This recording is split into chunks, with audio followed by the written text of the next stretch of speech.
And welcome back, everybody, to another episode of the Pinstriped Prospects Podcast. And no, it is not an obituary on the 2020 season just yet, as the New York Yankees, well, they found that resiliency that one of our co-hosts, James O'Connell, was asking for last night as the Yankees win Game 4 of the Tampa Bay Rays 5-1. They get to Game 5 of the American League Championship Series, American League Division Series, not Championship Series, Division Series, which will be on Friday night. We don't know the time yet. Depends on the Dodger game, but the Yankees come back. Jordan Montgomery gets a good start. The bullpen was great. Luke Voit hits a homer. Gleyber Torres has a great night. We're going to get into all that, and we'll look ahead to Game 5. As always, you can follow us on Twitter at Pinstripe Pros, like us on Facebook, follow us on Instagram. Please be sure to subscribe to the podcast on iTunes, wherever you get your podcasts. Chances are we are there. Please give us a rating. We hope it's 5 stars. Tell us what you like. Tell us what you don't like. And please, you can email me as well, rickjkeeler@gmail.com. So joining me tonight to break down Game 4 is our usual panel. Our founder of our great runner of our social media, Alexis Farinacci's back. Alexis, how are you? Doing well. We're going to see a Game 5 tomorrow night. It's going to be a very exciting game. You're going to see a lot of action packed into one night. Winner goes on. So big night for the Yankees tomorrow night. A good win tonight. And also James O'Connell's here. James, did the Yankees listen to your rant yesterday? They might have. That's the resiliency you wanted to see. That you saw that those guys were hungry in a sense. Even though I didn't see what I wanted to see from Aaron Judge, that's still another guy I'm waiting on. But that's what you want to see. Shout out to Jordan Montgomery. We'll get into it, but that's what you want to see right there. The resiliency, a little bit of hunger. We'll see you tomorrow night. You know, in the wise words of Joe Buck. In the wise words of the Buck family, definitely for sure. Right. That's let's start with this question. MVP of Game 4 for you, James, start with you. Who is it? Jordan Montgomery. To go through 4 innings of one-run baseball against that team where it looked like they all just could not get out, that's very impressive, given that everyone was pretty much shaking in their boots with Jordan Montgomery going on to the mound. I'm pretty sure that start there today just solidified himself a rotation spot if they were to move on. I'm pretty sure everyone will feel somewhat comfortable with Jordan Montgomery starting a game now just from that performance alone. So Montgomery, easy MVP. That could have gone haywire. If he allows 3 runs there, 4 runs there, you know how this team plays from behind. So shout out Jordan Montgomery, MVP. Alexis? I kind of want to go the pitching staff as a whole tonight to be the MVPs. Just piggybacking off of James, Montgomery's a great choice there. Just giving up that 1 run over 4 innings, 3 hits. But then you look at Green, Britt, and Chapman. No hits to finish out that game. So over 5 innings, no hits given up tonight by that bullpen. With an accumulated 11 strikeouts total by our pitching staff tonight. Just a job very, very well done to be able to only use those 4 guys tonight. Absolutely clutch. The night we needed to see from the pitching staff. Definitely both good answers. I'm going to go Gleyber Torres just to be different. 2 for 3.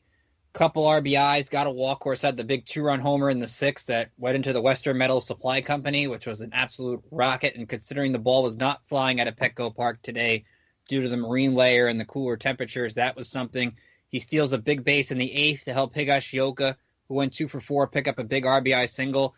And you could argue that 2-run homer in the 6th kind of took some stress pitches off of Britton, took some stress pitches off of Chapman, and gave him that 3-run cushion that they could kind of, I wouldn't say pitch with ease, but not every pitch was like edge of your seat kind of thing like it was for the bulk of the game.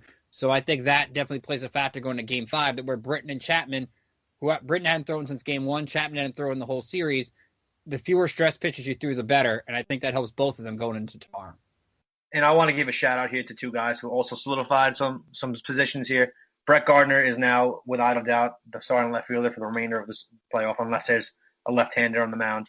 And even though he got 2 base hits off left-handers, on base 3 times tonight, Brett Gardner. And Kyle Higashioka is your starting catcher. I don't really think there's any doubt about that. He's putting together good at-bat after good at-bat. So just shout out to those 2 guys for solidifying those spots. The only thing that would stop that, I think, is if the Yankees make the LCS and you play 7 games in 7 days. Gary's going to have to play at some point. Right. But I think for right now, Higashioka is your catcher for the bulk of the time, just for the defense and for the offense. And he played had some great defense, good blocking behind the plate for Jordan Montgomery. And let's start there. because I thought that all three of us kind of set the expectations pretty low for Jordan Montgomery yesterday. And he had that lefty, crafty kind of start where he gets the double play on Lau early in the game, kind of maybe helps him settle down. Lau's been bad in this series. But Montgomery goes 4 innings, 1 run, 3 hits, did walk 3, but struck out 4 on 62 pitches, 34 strikes. He gets 12 outs. He got out of some big situations. I thought only allowing 1 run in the 3rd inning after the Yankees took a 2-0 lead was huge. It wasn't a dominant start. He was not an ace by any stretch of the imagination, but you kind of saw where the big game pitching from South Carolina came from. It kind of slowed down for him. And all things considered, I think the Yankees would sign up for what Montgomery did today. 1,000%. Yeah. That's why he's my game MVP. Obviously, four innings of 1-run baseball. I know it's not a lot of length, but honestly, Jordan Montgomery. It's not at the fault of Jordan Montgomery. They just don't allow guys to go. The guys they don't trust to go further than that in crucial games. And granted, the game plan worked tonight, holding that team to 1 run, no matter which way they drew it up. So Montgomery was everything you needed him to be. Literally, you cannot ask for more at all. I'm stunned he held that team to 1 run because if you told me Tampa after last night's explosion, even the night before that they would only score 1 run in the game that you went to Jordan Montgomery, I'd tell you out of your mind. So that's just a phenomenal job at Montgomery. And it's like, Alexis, if you said that the Rays would not have a hit over the final 5 innings of this game, I think people would have thought you had been crazy. But like you mentioned with your MVP being the pitching staff, and you can feel free to chime in what you thought of Montgomery, but Green, 2 innings, 2 strikeouts, 24 pitches. Britton, inning and 2/3, 3 strikeouts, 22 pitches. Chapman, inning and a third, 2 strikeouts, gets Brousseau to end the game, 1 walk, 23 pitches. They used Green. I don't know how much he'll be available on Friday, but for Britton and Chapman to get out of that game, both with just barely over 20, you would think now they're in a good position. And I kind of liked Boone split them up. I know people didn't like that as much with Britton coming out, but I kind of liked that he evened up the work rather than giving one guy more than the other. Yeah, and I think that was talked about beforehand. I know some of the reporters reported on it. That was Boone's plan initially was to split their workload. That way one didn't have more pitches than the other. I think just in case we did see that potential game 5, which now we know we are going to have tomorrow night. So I didn't mind Britton coming out there knowing that was kind of the plan. Could Britton have gone one more batter? Yeah, probably. But do you risk that and risk something happening or risking his pitch count to increase and then you maybe don't have him tomorrow night, whereas now you have both him, you have Chapman. And I think we all have to assume that it's going to be Cole on the mound tomorrow night. While that's not official yet, no word has been said yet who's going to throw game 5. I think we all have to assume. And I think we see Britton and Chapman both again tomorrow. Yeah, Aaron Boone has confirmed it is Garrett Cole for game 5. We'll see what the Rays decide. I'll try to follow that, and we'll say that as we find out on here on the podcast. Lex, I'll start with you for this one. What'd you make of the Yankees offense today? I know they had their big moments. Voit the home run, Torres had the home run. You could nitpick that the Yankees missed some chances early to break the game open, and the Rays only used 3 pitchers. Thompson, the opener, gave up 2 runs, 2 hits, walked 3, struck out 3 innings and 2/3. I thought Ryan Yarbrough, all things considering, did a good job. 5 innings, 2 runs, 6 hits, struck out 1 and walked 1. Really, his only mistake was the Torres homer. Yankees only went 1 for 8 with men in scoring position, if you want to nitpick, but all things considering, they got the big hits when they needed to. Yeah, absolutely. 11 hits over the course of the night for the Yankees. Yes, they left runners on. You had, I think it was the 3rd or 4th inning where they left bases loaded. Not something you want to do, especially with no outs. You don't want to leave bases loaded in game 4 of the ALDS. So they need to be better with runners in scoring position still. But you talked about it, Voit, Torres, both coming up clutch there. DJ LeMahieu 2 for 4 with an RBI. Voit with his home run. Gardner 2 for 3 with an RBI. No RBIs, but came in with 2 runs based off that. Higashioka 2 for 4. A solid performance by our offense tonight, and they did come up clutch when they needed to. Tyler Glasnow is still in game 5 for the Tampa Bay Rays. I was going to get into that, and we'll break that down after the site ad, but man, I am shocked by that. But James, go ahead. Let me get into the offensive assessment here. I'm slightly encouraged by what I saw. Obviously, it was kind of 2 guys, for the most part, 2 or 3 guys kind of carrying the load there between Glaber. Actually, that's not fair. They had 11 hits. But I'm still going to stand by this team's going to go as far as Aaron Judge takes them in a sense, or this team's going to go as Aaron Judge goes. If Aaron Judge doesn't get it going, it's not looking good. That's the way I see it. I know I hate to put a negative spin on a positive game, but Aaron Judge needs to get going. That's the bottom line. I know Stanton's going, Hicks had a hit tonight, Voit big home run, Gardner 2 for 3, Gleyber with the home run, DJ 2 hits. I get all that, but if Aaron Judge isn't hitting, this team is not going anywhere. Yeah, I will say one of the things you can nitpick on Judge, he had a lot of hitters counts tonight and did not take advantage of them. You hope maybe that he starts to find it at some point, but definitely he had his fair share of chances. I thought even Voit going 1-4 with just the home run, but he hit one that would go out in any given day if the Marine layer wasn't there. And then he had a hard line drive. I think that went right at Adames at short. So you're starting to see Luke Voit find it a little bit, and that's a good sign going into Game 5. It's fantastic. He put together some great at-bats. He almost had 2 home runs tonight. It's exactly what you want to see from Luke, handling that injury. Obviously, he's nursing a bad foot. So exactly what you want to see. You needed one of those guys between Judge and Voit to get going. At least we saw some from Voit tonight. Here at Pinstriped Prospects, we provide exclusive minor league content to our paid subscribers with our Dugout membership program. You get scouting reports, player interviews, features, and much more in addition to our free Major League postseason coverage. Sign up for our Dugout membership program for either $5.50 a month or $40 per year, and you get your first 30 days free using the promo code #WelcomeBackBaseball. Again, use the hashtag #WelcomeBackBaseball as the promo code, and you get your first 30 days free. So be sure to check that out. Give us a shot. We would definitely appreciate it, and it helps all of us at the site. So please give us that opportunity. So let's look at Game 5.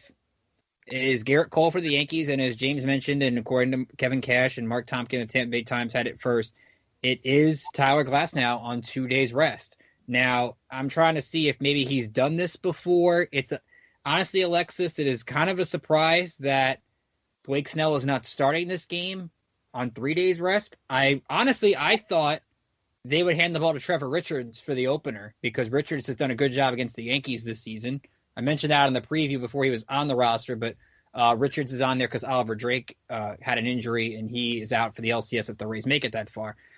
How shocked are you that Glasnow is getting this start, and what should the Yankees expect, even though the Rays, you kind of expect the unexpected in a way, right?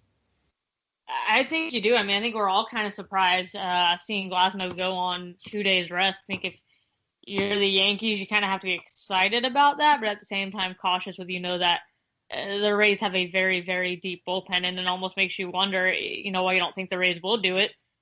Do we see Glasnow and then Snell if Glasnow starts struggling? I think that's a question you have to ask yourself if you're Aaron Boone and the Yankees. But know that Rays bullpen is deep, and that you got to get through them too. You wonder, James, I'll go to you. You wonder if the Rays are going to take a Padres Game 3-like approach. Will we see the Game 3 against the Cardinals, not Game 3 against the Dodgers, where they threw 9 different pitchers? Because Glasnow, I think you excited if you're the Yankees, but also nervous because he's got that devastating curveball, and he shut down everybody not named Aaron Hicks and Giancarlo Stanton. But maybe the Rays get an inning or two out of him. Maybe you get Snell. Maybe you get Charlie Morton for an inning or two. Maybe Nick Anderson gives you 6 outs, 9 outs. Who knows? That's kind of the worrisome with the Rays, where you can't really prepare. You got to prepare for everything, and that's where I think maybe Cash is trying to have that element of surprise here, because I do think you will see almost everybody on that Rays staff get in the game tomorrow at some point. I'll be honest with you, I think this is Tampa getting a little too cute. This might be Tampa out-tamping themselves. I'm stunned. This is the way they went. Tyler Glasnow threw how many pitches? Had to be around 100 pitches, right, the other night? Do we have a number? I will get that up for you. I think it was less than 100. I think it was in the 90s. I'm getting that right now. Was 93 pitches. Okay. Regardless, on 2 days rest, that's kind of crazy to me for a guy that actually didn't even have that great of an outing. Let's not act like he shut down the Yankees. They scored 4 runs off Tyler Glasnow. Well, one of those, to be fair, both of those home runs were of the Giancarlo. One of those RBIs were from the Giancarlo Stanton variety. For sure, but 4 runs is 4 runs. I know he struck out 10, then he shut down the rest of the lineup. Get it. But I think this is a massive mistake. It could work out for them, but I don't go to a guy on 2 days rest who really has command issues when he's even on regular rest. It's gonna be weird. Are you gonna see 101 like you saw from Glasnow? I don't know. Has he ever pitched on 2 days rest? after throwing 93 pitches? I don't know. I think it's a massive mistake by Tampa. I think they should have just went with Blake Snell on the extra day rest and go ace for ace, and let's see who's got it.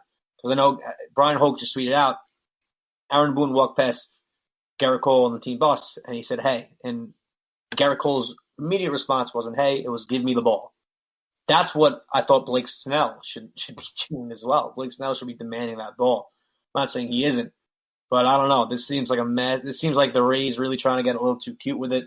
I'm hoping it backfires because it sounds like an interesting tactic. It is, but I think you got a good point where it could be the Rays are outraying themselves. But you also wonder, has Blake Snell? I don't think Blake Snell's pitched on 3 days rest before.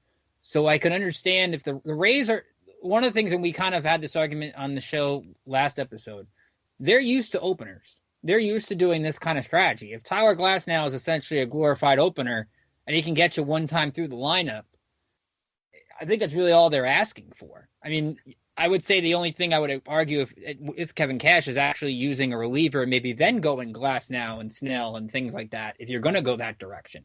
But if Tyler Glasnow can give you 2 innings, I think you take it because the Rays, I think, are just going to – one of the things that the Yankees tend to struggle with when they play Tampa is seeing 5-6 different pitchers because they're different types of pitchers. So if I see Glasnow's devastating curveball and then I throw Snell's fastball, then I throw Richards and his variety, and then I throw Castillo, and then I throw Anderson, you're going to mix up the Yankees' approach all over the place. And I think that's kind of what they're going for. Yeah, it could throw off the Yankees, this thing. I'm sure it will to some degree, Game 5, just between nerves. But honestly, the momentum's on the Yankee side right now, just like that. After last night, I kind of counted this team out because I hadn't seen a resilient bone in their body at any point. But the momentum's on their side. It is. Garrett Cole, you get hand the ball to Garrett Cole.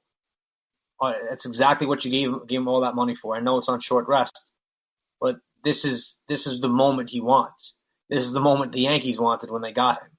So momentum's on the Yankees side. No matter what Tampa tries to throw at him, until Tampa takes a lead in Game 5, it's momentum in favor of the Yankees. So we'll see. Hopefully they don't have to pitch a G-Man short too much tomorrow. Hopefully he's not Babe Ruth of Garrett Cole again tomorrow. So we'll see what happens. And they did get Arozarena out. He went 0 for 4 with 2 strikeouts today. So somebody actually figured out how to get Randy Arozarena. It's about time. But Alexis, let me turn to you. We mentioned so many lineup changes, and the Yankees did move Giancarlo Stanton to clean up, Luke Voit down to 5th. Brett Gardner was hitting 6th today. It seemed like, though, Aaron Boone, we ripped him apart, said Kevin Cash was playing chess, Aaron Boone was playing checkers. Aaron Boone got pretty close to chess. What did you make of him today? It seemed like he pushed all the right buttons. Yeah, I thought Aaron Boone managed it well today, going from Montgomery to Green to Britton to Chapman. I thought it was set up really well. I thought he stuck with the game plan he had tonight, believed in his pitching staff, and let him ride, which is, I think, exactly what he needed to do. So job well done tonight by Aaron Boone. I know we all kind of were upset with him yesterday for his managing style there and Game 2 as well, but job well done tonight by Booney and the Yankees. So what's the expectation for Garrett Cole tomorrow? Because he only threw 90-plus pitches in Game 1, so I think Cole is in an ideal situation. He did beat the Rays last year in Game 5. He's beaten them the last 3 times in the postseason. But the Rays have hit him on fastballs. We saw it in Game 1 with Troy, obviously, and Arozarena. So, Alexis, let's start with you and James. You follow. What's the expectation for Cole in Game 5? I would think we would hope to see at least 6 innings out of Cole, 5 or 6 innings tomorrow night. I think if you're Cole, you try to stick more to your off-speed pitches while your fastball is kind of his go-to, where he has best command and where he feels most comfortable. I think you need to throw the Rays off kilter. I think they're going to be expecting that fastball, and I think they're going to be expecting it up in the zone to where they can do some damage with it. I think if you're Cole, you need to leave it low in the zone, or you need to rely more on your off-speed pitches tomorrow night.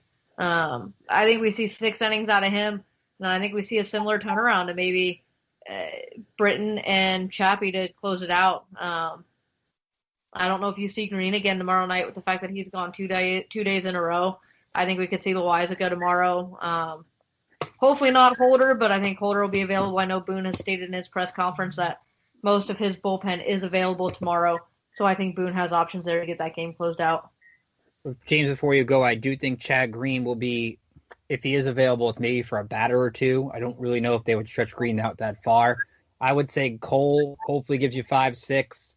Maybe you get an inning from Ottavino, or you strictly just go Cole 6, Britton 1 inning, Chapman for the last 6 outs. I think you're going to see Ottavino at one point tomorrow, but I do think the Yankees, there's no sort of leash on Garrett Cole tomorrow. They're letting him go, no matter what happens, unless, of course, he's getting lit up and he doesn't have it flat out. But you're counting on Garrett Cole to give you 6, whatever, and honestly, I'm almost counting on him to give a 7. I know it's a tough ask, but this is what you got him for. You paid $324 million to get him. I know it might be an unreasonable expectation given the short rest, but got to expect 7 innings out of Garrett Cole, 6, at least 6 minimum, go into the 7th. It's exactly what this team needs. Playing 5 straight days, you need it. You need Garrett Cole to be that ace that you got him for. This is the spot that he wanted to be in. This is the spot that he signed with the Yankees to be in. So it's go time, and there's no limit on Garrett Cole tomorrow. You let him go until he says he's done. So give me an X factor for Game 5. James, what do you think? Aaron Judge. I should have guessed that one. Yeah, Aaron Judge is my X factor for Game 5. He is. He has to do something. At least be the guy that works the count and gets on base. At least do that. I'm not asking you to hit 2-3 home runs. I'm not asking any of that. I'm asking at least be the guy. Don't stop trying to do too much. That's what he's been doing. He's trying to make situations for himself that aren't there. He's putting he's going after sliders away that in 3-1 counts and hitter counts. That's just not Aaron Judge. He's got to really understand that if he's just himself and works the count, gets on base, plays good defense and right, he can do so much for this team. I need him to stop trying to do too much. I need him to be Aaron Judge himself. And if Aaron Judge has a good game tomorrow, the Yankees win. Alexis, your X factor for Game 5? I'm going to say Luke Voigt. I think he needs to stay hot. If he can continue hitting the ball, I think it's going to be a good thing for the Yankees. I'll agree with James as well and say Judge, if he can come up clutch. He stated yesterday this is what he lives for as an athlete, is one of those winner-go-home circumstances and situations, but I don't think we saw it out of him tonight. He just continues to struggle going 0 for 4 tonight. I think he needs to have a good game tomorrow night to back up Garrett Cole. You know who I think is due? And I'm going to make – I would say I think Stan's going to be a big difference. He's not an X factor. The guy I think who is due tomorrow for a really big game is Gio Urshela. Mm-hmm. He's been very quiet in this Rays series. Hasn't really done much. I think he's hitting like $130 in the series. He's going to be at the bottom of that lineup, and we know the Rays are going to get contributions from their 8 and 9 hitters in the order, whether it's Kiermaier, Zunino, or Perez. They're usually going to get contributions from that spot. So if you're going to look for somebody kind of to fly under the radar, maybe in the lack of preparation, coming in on one day to go to a Game 5, and a guy who can also make defensive plays in the fields, I'm going to go with Urshela. Maybe he makes a play defensively that saves the game. Maybe he works a walk or gets a big hit. So with all the stars in this lineup, we saw what Urshela did to save the season in Game 2 against Cleveland. I think you could see a similar game tomorrow. You could see it, but my heart won't be able to handle that if you do a similar game to that. But I don't expect it to be a slugfest of any sort, kind of like what we saw. I expect it to be very close. Both teams now are fighting for their seasons. But again, momentum's on the Yanks side. I like the Yanks here tomorrow. I'm not going to pick them to win. I picked them in 4. I was wrong. But I'd like to believe that the momentum's on the Yanks side, and they're feeling pretty good. Tampa kind of looks like they sat on their hands tonight, only scoring 1 run. Got to hope that carries over tomorrow. Garrett Cole on the mound. We'll see. I'm excited. Like where the Yankees are at. So let's quickly take a look around the rest of the league today. 2 series are final. One's close to being final, I would say, as we record. The Braves, another shutout, beat the Marlins 7-0. The Astros beat the A's in 4 games. So if the Yankees win on Friday, they will play the Astros in the ALCS at Petco Park beginning Sunday night for Game 1 of that series. Oakland tried really hard, but in the end, Carlos Correa. I know we kind of hate him, and he talks a lot of smack. He backs up the smack. I mean, he had 11 RBIs in the series. They're crushing home runs left and right. Brantley's going deep. Springer's going deep. They got enough from Zach Greinke today, even though he was not that good. He's banged up. But they find a way to win. And the Dodgers, right now, as we record, up 7-2 on the Padres. They went opener kind of too, but right now it looks like it's not going to hurt them because San Diego's got no pitching. James, real quickly, your thoughts on the games today and Houston being the opponent if the Yankees get through Game 5? Feed me every second of it. I want it from the jump. I want the Yankees deserve to be the team to take this team out. They deserve to be the team to shut this team up. I want every second of it. I don't care how hot their bats are. They played Oakland with a minor league pitching staff all the way around and without their best player. Feed me every second of it. I want Houston. Yeah, Frankie Montas was their starter today, and he pitched well for a little bit. But ultimately, it backfired on him, and we never got the Mike Fiers Astros matchup that everybody craved for in this series. Just never made sense. Alexis, your thoughts on Houston? I've said it before. I hate them, but I can't hate Dusty Baker. That's like the 1% that I'm like, I can't get to 100% because I respect Dusty too much as a manager. But your thoughts on Houston, who had a bad regular season, but it just seems their offense has clicked in that second gear, and they were just waiting to get to the playoffs, and they look scary good offensively right now. Yeah, they definitely look good offensively, and I'm not excited that they're back. Not excited they're back in the postseason, or I guess I should say moving on to the ALCS. When I saw that they won today, I was like, oh, we got to see them again. So I hope the Yankees can win tomorrow night, and I hope we can shut down Houston. That'd be something if the world was rooting for the Yankees to win a series. I think that hasn't happened since, the last Houston series in 2017. We all know how that turned out or what happened in that. Yep. Different team both ways. So a quick side note, it looks like Garrett Cole has never thrown on short rest, so it'll be two pitchers that if Glasnow hasn't thrown on short rest, both Cole and Glasnow will be going on short rest for the first time. Yeah, that's a factor for sure. Cole, that has been mentioned that Cole hasn't done it before. But again, I would think I'm not looking for him to throw 115 pitches. I just want Garrett Cole's best 90 pitches. Yep. That's what I want. That's if it's 5 innings and 90 pitches, I'll take it. And then look, you've got a Yankee bullpen that outside of Green is ready to go. And I think that's where the key is going to be, can the Yankees offense get a big enough lead early in the game? You got to take advantage of every chance you get against Glasnow and Snell on short rest and get an early lead to maybe take some of the stress pitches off of Cole. And that might allow him to get to 100 and 105 if he's not throwing so many stress pitches early in the game. Yeah, it's big. Again, I think a big factor kind of tomorrow is we're still talking about Game 5, right? Yes. Okay, lost my train of thought. Big factor, the Yankees have to get ahead again. They have to. Can't play from behind against this team. They don't play well from behind. Have to get ahead. Bottom line. So we will be back at, I would think, some point on Friday. We're either going to be talking about the end of the season, or we're going to be looking ahead to the Houston Astros, which would be, again, Sunday night, Game 1. So right now, if the Dodgers do win, Game 5 will be at 7:10 p.m. Eastern on Friday on TBS. If San Diego somehow comes back and wins, I don't know how they do it, but if they somehow do, Game 5 would be at 6:10. But it looks like it'll be 7:10 Eastern, the last series likely to finish, it makes sense. These are the two best teams in the American League, in my opinion, and I think a lot of people's opinion. So this series was meant to go 5, and we will see what happens with that. So remember, you can follow us on Twitter at Pinstriped Pros, like us on Facebook, follow us on Instagram. Please subscribe to the podcast on iTunes, wherever you get your podcast. Chances are the Pinstriped Prospects Podcast is there. Please give us a rating. Hope you like it, but we want to hear from you. Give us those 5-star ratings, but tell us what you like, what you don't like. Feel free to email me as well, rickjkeeler@gmail.com. And be sure to sign up for our Dugout membership program. Again, it's $5.50 a month, $40 a year to get exclusive minor league content. And you can get your first 30 days free with the hashtag #WelcomeBackBaseball as the promo code. Alexis, how can they follow you on Twitter? You can follow me at Alexis Farinacci. And James, how can they follow you on Twitter? At O'Connell NY. There we go. You can follow me on Twitter at Rickinator555.